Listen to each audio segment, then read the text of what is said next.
இயேசு ஜீவிக்கிறார். சுவிசேஷ ஊழியம் வழங்கும் ஜீவ வார்த்தைகள். கிறிஸ்துவில் பிரியமானவர்களே, ஆண்டவர் இயேசு கிறிஸ்து நாமத்தில் உங்களை யாவரையும் அன்போடு வாழ்த்து வரவேற்கிறோம். இயேசு ஜீவிக்கிறார் ஒளித்தின் சார்பாக ஜீவ வார்த்தை நிகழ்ச்சி வந்து உங்களை கர்த்தர் ஆசீர்வதிப்பாராக. ஒவ்வொரு வாரமும் இதே நேரத்தில் இந்த வார்த்தைகளை கேளுங்கள், அநேகரை கேட்க செய்யுங்கள். ஒளித்திலே பயன்படுத்த விரும்பினாலும் எங்களுடைய வெளியீடுகள் தேவையானாலும் எங்களோடு தொடர்பு கொள்ளுங்கள். நாம் ஒருமித்து அவர் நாமத்தை உயர்த்துவோமாக. இந்த நாளிலும் தேவன் நமக்கு தருகிற வார்த்தை நான் வாசிக்கிறேன், ஜெபத்துடன் கேளுங்கள். மார்க் சுவிசேஷம் 6வது அதிகாரம் 7ஆம் வசனத்திலிருந்து 3 வசனங்களை நான் வாசிக்கிறேன், கவனிங்கள். இயேசு 12 பேரையும் அழைத்து அசுத்த ஆவிகளை துரத்த அவர்களுக்கு அதிகாரம் கொடுத்து, வழிக்கு பையாகிலும் அப்பத்தை ஆகிலும் கச்சையில் காசை ஆகிலும் எடுத்துக்கொண்டு போகாமல் ஒரு தடியை மாத்திரம் எடுத்துக்கொண்டு போகவும், பாதரட்சிகளை போட்டுக்கொண்டு போகவும், 2 அங்கிகளை தரியாதிருக்கவும் கட்டளையிட்டார். ஆண்டவர் இயேசு சீஷர்களை அசுத்த ஆவியை துரத்துவதற்காக ஆண்டவர் அனுப்புகிறார். கவனிங்க, அசுத்த ஆவிகளை துரத்த அவர்களுக்கு அதிகாரம் கொடுத்து அனுப்புகிறார். அனுப்பும்போது எது கொண்டு போகணும், எது கொண்டு போகக்கூடாது என்பதை தான் அந்த கீழ் வசனங்களில் நம்ம வாசிக்கிறோம். வழிக்கு பை வேண்டாம், அப்போ வேண்டாம், காசு வேண்டாம் என்னெல்லாம் சொல்லி கொண்டு வருகிறார். ஆனால் அதே சமயத்தில் ஒரு வார்த்தை சொல்லி கவனிங்க, ஒரு தடியை மாத்திரம் எடுத்துக்கொண்டு போகன்னு சொன்னார். ஒரு தடியை மாத்திரம் எடுத்துகிட்டு போங்க, காசு வேண்டாம், பை வேண்டாம்னு சொன்னவர் ஏன் தடியை மாத்திரம் எடுத்துக்கொண்டு போங்கன்னு சொல்கிறாரு? அப்படின்னா அது எதை குறிக்கிறது என்பதை தான் நாம் சிந்திக்க போகிறோம். என்னென்றால், எபேசியர் நிருபத்தில் பவுல் எழுதும்போது இன்றைக்கி விசுவாச பிள்ளைகளுக்கு இருக்கிற போராட்டங்கள் என்ன என்பதை 6ஆம் அதிகாரம் 10, 11 வசனங்களில் நீங்கள் வாசிப்பேனால் நம்ம பார்க்கலாம். நீங்கள் பிசாசின் தந்திரங்களோடு எதிர்த்து நிற்க திராணியுள்ள ஆகும்படின்னு சொல்லியிருக்கு. வானமண்டலத்தில் பொல்லாத ஆவி சேனைகள் இவை எல்லாத்தோடு நமக்கு போராட்டம் உண்டு என்று சொல்லப்பட்டிருக்கிறதை பார்க்கிறோம். அப்படினால போராடுகிற நாம், போராடும்படி அழைக்கப்பட்டிருக்கிற நாம் அதில் ஜெயம் பெறணும், அதில் வெற்றி எடுக்கணும். அதை தான் ஆண்டவர் நம்மிடத்தில் எதிர்பார்க்கிறார், அதை தான் தேவன் நம்மத்திலே விரும்புகிறார். அப்போ இப்படிப்பட்ட ஒரு வெற்றி ஜெயம் எடுப்பதற்கு இதில் சொல்லப்பட்டிருக்க வார்த்தை என்ன? ஒரு தடியை மாத்திரம் எடுத்துக்கொண்டு போ என்று சொல்கிறார். அது என்ன தடி என்று சொல்லித்தான் நம்ம சிந்திக்க போகிறோம். பொதுவாக தடி என்பது ஒரு மரத்தினுடைய கிளை என்பதை நாம் அறிந்திருக்கிறோம். அப்படினால கர்த்தர் மூலமாக கொடுக்குற ஆலோசனை என்ன என்பதை தான் வேகமாய் சில வசனங்கள் மூலமாக நம்ம வாசிக்க போகிறோம். முதலாவது 1 சாமுவேல் 17வது அதிகாரம் 40வது வசனத்தை நாம் வாசிக்கும்போது, தாவீது தன் தடியை கையிலே பிடித்து கொண்டு ஆற்றில் இருக்கிற 5 கூழாங்கல்களை தெரிந்தெடுத்து பெலிஸ்தனிடைக்கு போனான் என்று தாவீது தன் தடியை கையிலே பிடித்து கொண்டு போனான் என்று சொல்லி அந்த வார்த்தை இருக்கிறதை நாம் அதில் பார்க்கிறோம்.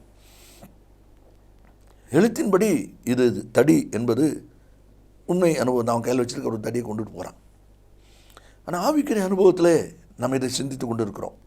என்ன சொல்லப்பட்டிருக்கிறது? சகரியா புஸ்தகம் 3ஆம் அதிகாரம் 8வது வசனத்தை நான் வாசிக்கும்போது அதில் வாசிக்கிறோம், இதோ கிளை எண்ணப்பட்டவராகிய என் தாசனை வரப்பண்ணுவேன். இதோ கிளை எண்ணப்பட்டவராகிய என் தாசனை வரப்பண்ணுவேன். அப்படியானால் கிளை என்பது இயேசுவை குறிக்கும். அப்படியானால் அசுத்த ஆவியை துரத்தும்படி செயல்படுகிற பிள்ளைகள் முதலாவது தன்னோடு கூட இயேசுவை கொண்டு போக வேண்டும், இயேசுவோடு இணைந்து போக வேண்டும் என்பதை இந்த வார்த்தை சொல்வதை பார்க்கிறோம். அதே சகரியா 6ஆம் அதிகாரம் 12ஆம் வசனத்தில் அவர் நாமம் கிளை எனப்படும் என்று சொல்லப்பட்டிருக்கு. அப்போ இந்த அனுபவத்தில் நம்ம பார்க்கிற முதல் காரியம் கிளை என்பது இயேசு. ஏசாயா 11வது அதிகாரம் 1ஆம் வசனத்தில் ஈசா என்னும் அடிமரத்திலிருந்து ஒரு துளி தோன்றி அவன் வேர்களிலிருந்து ஒரு கிளை எழும்பி செழிக்கும் என்று வாசிக்கிறோம். அப்படியெல்லாம் இந்த கிளை என்பது இயேசுவை குறிக்கிறதா இருக்கிறது. அசுத்த ஆவியை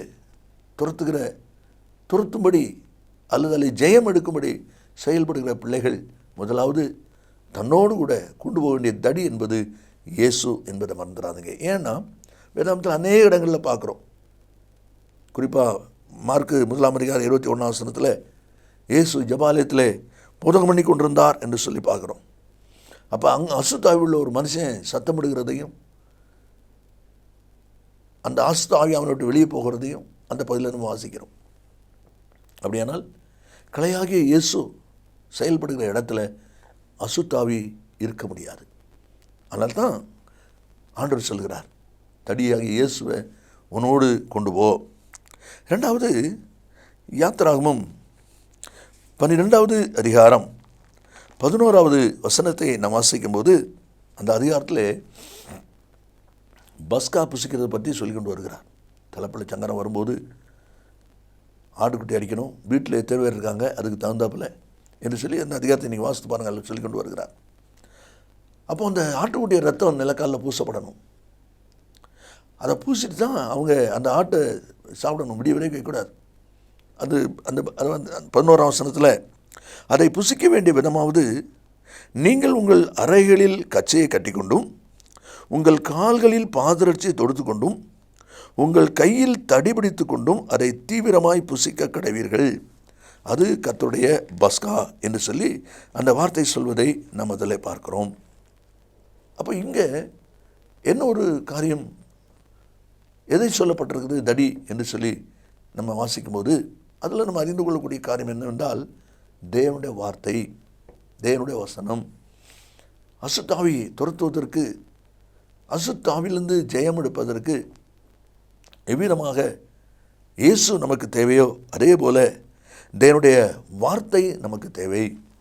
வெளிப்படுத்தல் புத்தகத்தில் வாசிக்கிறோம் 12ஆம் அதிகாரம் 11ஆம் வசனத்தில், ஆட்டுக்குட்டியின் இரத்தத்தினாலும் சாட்சியின் வசனத்தினாலும் அவனை ஜெயித்தார்கள். ஆட்டுக்குட்டியின் இரத்தத்தினாலும் சாட்சியின் வசனத்தினாலும் சாத்தானை, சத்துருவை ஜெயித்தார்கள் என்று சொல்லி அந்த தேவனுடைய வார்த்தை இருப்பதை நாம் அதில் பார்க்கிறோம். அப்படியெல்லாம் கர்த்தருடைய பிள்ளைகளே, தேவனுடைய வார்த்தைக்கு முன்பாக பொல்லாங்கன், சத்துரு நிற்க முடியாது. அப்போ அசுத்தாவில் ஜெயம் எடுக்க விரும்புகிற தேவனுடைய பிள்ளைகள் தேவனுடைய வார்த்தை குறித்து, வார்த்தையின்படி செயல்படுகிற அனுபவத்தை குறித்து மிக மிக தெளிவாய் கவனமாக இருக்க வேண்டும். 107ஆம் சங்கீதம் 20வது வசனத்தில் நம்ம வாசிக்கிறோம், அவர் தமது வசனத்தை அனுப்பி அவர்களை குணமாக்கி அழிவுக்கு தப்புவிக்கிறார். பார்த்தீங்களா, எப்படி அந்த அழிவுக்கு தப்புவிக்கப்பட்டாங்க? வசனத்தை அனுப்பி, வசனத்தின் மூலமாய், தேவனுடைய வார்த்தையின் மூலமாய். ஏற்கனவே நம்ம அநேக காரியங்களை அறிஞ்சிருக்கிறோம். நாகவான் வார்த்தையின்படி இறங்கினா சுகமாச்சுது, பேதுரு வார்த்தையின்படி வலை போட்டால் மீன் கிடச்சிது. இப்படிலாம் வார்த்தையின்படி செயல்படும்போது அற்புதமான நன்மைகள் இருக்கிறதை நாம் அறிகிறோம். அதுதான் தேவனுடைய வார்த்தையில் சொல்லப்பட்டிருக்கிறது. அப்படின்னா உன் கையில் தடி பிடிச்சிட்டு போ, பஸ்காவை தடியோடு தான் புசிக்கணும். அப்படியானால் அந்த வார்த்தை பிரமாணம் என்ன சொல்லியிருக்கிறதோ, எதை கர்த்தர் எப்படி செய்யணும் சொல்லியிருக்கிறாரோ அதன்படி நம்ம செய்யும்போது தான் அதில் நமக்கு ஜெயம் இருக்கிறது. அதை தான் அதில் நாம் வாசிக்கிறோம். இனி 3வது ஒரு அனுபவத்தை நம்ம பார்க்கும்போது, என்னாகமம் 13வது அதிகாரம் 23வது வசனத்தை நாம் வாசிக்கும் போது அதில் விதமாய் தேவனுடைய வார்த்தை இருப்பதை நாம் பார்க்க முடியும். மோசே ஜனங்களை கானான் தேசத்தை சுற்றி பார்க்கும்படி அனுப்புகிறார். தேசம் எப்படிப்பட்டது, நிலம் எப்படிப்பட்டது, எல்லாவற்றையும் பார்த்து வாருங்கள் என்று சொல்லி அனுப்புகிறாங்க. அப்போது 2 பேர் செய்கிற ஒரு காரியத்தை இந்த வசனத்தில் வாசிக்கிறோம். எஸ்கோல் பள்ளத்தாக்கு மட்டும் போய் அங்கே ஒரே குலை உள்ள ஒரு திராட்சை கொடியை அறுத்தார்கள். அதை ஒரு தடியிலே 2 பேர் கட்டி தூக்கி கொண்டு வந்தார்கள் என்று வாசிக்கிறோம். அந்த தேசத்தை குறித்து பார்க்கும்படியாக மோசையினால் அனுப்பப்பட்ட ஜனங்கள் பல இடத்துக்கு போனாங்க. அதில் 2 பேர் போகிற ஒரு இடம் எஸ்கோல் பள்ளத்தாக்கு என்று சொல்லி அந்த வார்த்தை இருப்பதை நாம் அதில் பார்க்கிறோம். அங்கே போகும்போது என்ன நடந்தது? ஒரே ஒரு கோலை திராட்சை பழம், ஆனால் அந்த ஒரு கோலையும் அவ்வளோ பெருசு. ஒரு கம்பில் தூக்கி மாட்டி முன்னால் ஒருத்தன் பின்னால் ஒருத்தன் எடுத்துகிட்டு வராங்க. நல்ல கவனிங்க, இது ஆவிக்குரிய அனுபவத்தில் நாம் பார்க்குற ஒரு காரியம் என்னென்னா, முன்னால் போகிறவே ஏன்னா திராட்சை செடி அல்லது திராட்சை பழம், திராட்சை ரசம் என்பது இயேசுவை குறிக்கும். அவர் மூலமாய் உண்டாகிற ஆசீர்வாதங்களை குறிக்கும், கிருபை நன்மைகளை குறிக்கும். ஏன்னா ஆண்டவர் சொல்லிக்கிறார், நான் திராட்சை செடி, நீங்கள் கொடி. அப்போது செடியாகிய இயேசுவோடு கொடி இணையும் போது கிடைக்கிறது தான் இந்த பழம். இப்போ அந்த ஒரு கொலை தூக்கி போட்டு வராங்க. அப்போ தேவனுடைய ஈவு, அது நமக்கு தேவனிடத்துலேருந்து கிடைக்கிற ஒரு ஈவு, கிருபை ஒன்று கிடைக்குது. அப்போது முன்னால் போகிறேன்னு சொல்கிறான், தேவனுடைய கிருபை பின்னால் வருது, ஏன்னா பின்னால் கிடக்கு. ஆனால் பின்னால் வர்றவன் அவனுக்கு முன்னால் தொங்கிட்டு இருக்குது. அவன் என்ன செய்கிறான், அந்த பழத்தை புசித்து கொண்டே அவன் புறப்பட்டு வந்து கொண்டு இருக்கிறான். அப்போ என்ன அனுபவம், அந்த கிருபையை இவன் பயன்படுத்தி கொண்டிருக்கிறான். முன்னால் போகிறவன் பின்னால் வருது, பின்னால் தொங்குது, பின்னால் தான் சொல்லிகிட்டு இருக்கான். ஆனால் பின்னால் வரவனோ அதை அனுபவித்து கொண்டு வருகிறான். அதை தான் பார்க்குறோம். அப்போ மூன்றாவது ஒரு அனுபவத்தில், இந்த எஸ்கோல் பள்ளத்தாக்கில் சொல்லப்படுற அனுபவத்தில் அங்கே தடின்னு சொல்லியிருக்காது. என்னது, ஆண்டவர் நமக்கு இலவசமாக கொடுத்துருக்கிற கிருபை. அந்த கிருபைகளை பயன்படுத்தி அசுத்தாவிலிருந்து ஜெயத்தை நாம் பெற்றுக்கொள்ள வேண்டும். அசுத்தாவினுடைய கிரியைகள், அசுத்தாவினுடைய போராட்டங்கள், இதிலிருந்து நம்ம ஜெயத்தை பெற்றுக்கொள்ளணும். அதுதான் தேவனுடைய வார்த்தையில் வாசிக்கிறோம். அப்போஸ்தலர் புத்தகத்தில் 16வது அதிகாரம் 16, 17 இந்த வசனங்களை நீங்கள் வாசித்து பார்த்தீங்கன்னா, அதில் குறிச்சொல்கிற ஒரு ஆவி பவுலுக்கு விரோதமாக எழும்புகிறதையும் பேசுகிறதையும் நாம் அதில் பார்க்குறோம். எதனால அந்த ஆவி அப்படி பேசுது? பவுலுக்குள்ள அந்த கிருபை வருது, பவுலுக்குள்ள அந்த கிருபை செயலாற்றுது. அந்த கிருபை செயலாற்றின உடனே அந்த செயலாற்றப்படுகிற கிருபைக்கு முன்னால் அதனால் நிற்க முடியல. பார்த்தீங்களா, நாங்கள் சுவிசேஷ ஒழித்து போவோம். ஒரு முறை ஒரு கிராமத்துக்கு போகும்போது ஒரு ரிட்டையர்டு ஆசிரியர் அப்படியே தரையில் விழுந்து பல்ல கடைசியில் உருண்டுட்டுருக்கிறார். அந்த அம்மா வந்து என்னை கூப்பிட்டு, ஐயா ஜோமனுங்க, அவங்களுக்கு ஒரு சோகம் கிடைக்கணும். பாருங்கள், நாங்கள் வந்த உடனே ஜோமனுக்கு வந்திருக்கிறோம். அந்த அவ்வளோ நேரம் உருண்டுட்டு இருந்த அந்த சார் அவங்களுக்கு அந்த ஆவி பேசுது. 12 வருஷம் இவனை கஷ்டப்படுத்தணும்னு சொல்லி என்னை ஏவி விட்டுருக்காங்க. இப்போது 9 வருஷம் ஆயிருக்கு, இன்னும் 3 வருஷம் எனக்கு இடம் இருக்குது. நீ இப்போ போ சொல்கிறிய, நான் எங்கே போவேன்? அப்போ எனக்கு இடம் கொடு, நான் போகிறேன். பார்த்தீங்களா, நாங்கள் வந்து இப்போ ஜோமனு ஆரம்பித்த உடனே அந்த கிருபை செயலாற்ற ஆரம்பிக்குது. கிருபை செயலாற்ற ஆரம்பித்த உடனே அந்த ஆவி பேசுது, என்னை விரட்டுறிய, நான் எங்கே போக முடியும், எனக்கு இடம் கொடு. அப்போது ஜெபத்தில் வந்த எங்கூட வந்த அந்த அண்ணாச்சி அவங்க சொன்னாங்க, உனக்கு இடம் கொடுக்குறது எங்கள் வேலை கிடையாது, நீ அனுப்புனுட்டு போய் கேளு. இவங்க ஏசப்பா பிள்ளை, நீ இங்கே இருக்கக்கூடாது. ஆண்டவர் ஆச்சரியமாய் அந்த நாளிலே அந்த சாருக்கு ஒரு அற்புதமான விடுதலை கொடுத்தாங்க. ஒரு மாதத்துக்கு பிறகு சாரை நான் தற்செயலாக பார்க்கும்போது அவங்க சொன்னாங்க, தம்பி எத்தனை வருஷம் நான் அந்த பிசாசுப்படியில் கஷ்டப்பட்டேன், ஆண்டவர் ஆச்சரியமாக விடுதலை தந்தார். பார்த்தீங்களா, அந்த கிருபை செயலாற்றுது என்ற உடனே அந்த பிசாசு செயல்பட வெளியேறுவதற்கு வழி தேடுறத நம்ம அதில் பார்க்குறோம். அதை தான் அதில் சொல்லப்பட்டிருக்கிறது. அப்போஸ்தலர் 19ஆம் அதிகாரம் 12வது வசனத்தை நீங்கள் வாசித்தீங்கன்னா அதில் நம்ம வாசிக்கிறோம், பவுலின் உருமால் கச்சைகளை போடும்போது பொல்லாத ஆவி அவர்களை விட்டு புறப்பட்டன. பார்த்தீங்களா, இந்த பொல்லாத ஆவி அசுத்தாவி பிடிச்சவங்க மேலே பவுல் தன் சரீரத்தில் போட்டிருக்கிற உருமால் கச்சை இதை தூக்கி மேலே போட்டாலே அந்த அசுத்தாவி ஓடுது. எப்படி நடக்குது? அதுதான் இந்த கிருபையினால் உண்டாகிற விடுதலை. அதுதான் நம்மளை வாசிக்கிறோம். அதை தடியை பிடிச்சி கொண்டு போகுது முன்பு அது ஒரு அனுபவம்.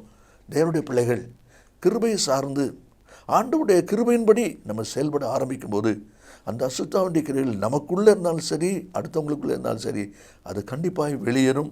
அதைத்தான் தேவனுடைய வார்த்தையில் நான் வாசிக்கிறோம். விதமாக தான் வெளியேறுகிற ஒரு அனுபவத்தையும் நான் இதில் பார்க்குறோம்.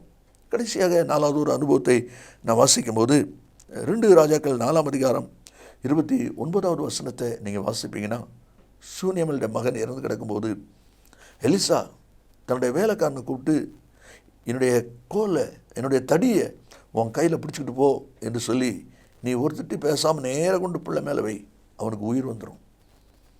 ஆனால் இவன் போகிறான், அங்கே வைக்கிறான், திரும்பி வாரான், பிள்ளை எலும்புலன்னு சொல்லி தான் அவன் திரும்பி வர்றதை பார்க்குறோம்.